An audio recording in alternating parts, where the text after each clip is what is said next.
Saiki kowe ana ngendi? Aku tansah mikirke kowe nganti kuru. Dek piyen kowe kan ate ngucap janji bebrayan sehidup semati karo aku. Saiki kowe mlayu tanpa pamit karo aku. Yen pancen bosen ojo ngono caramu.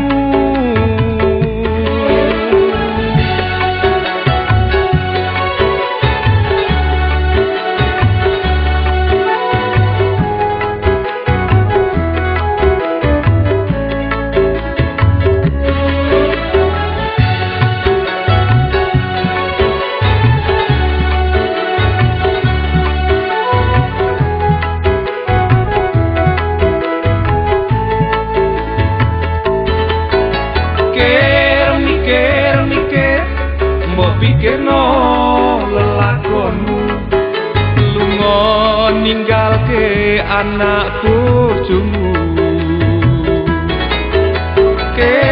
Mikir mbok pikirno to anakmu saben dina njaluk banyu susu.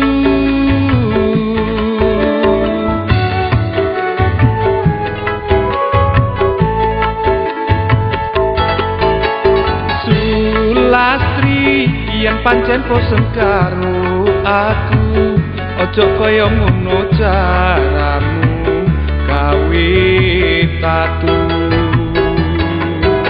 Mbok piyen terus terang karo bapakmu sing mesa nyodoke awakmu karo aku ketunaku.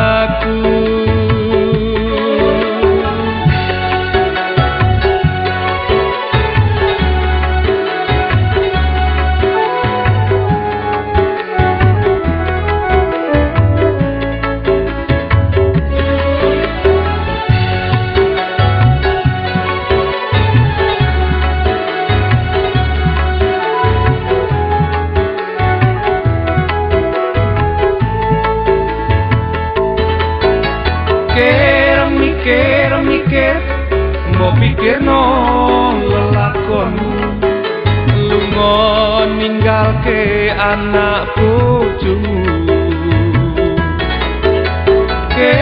Mikir mbok pikirno to anakmu saben dina njaluk banyu susu.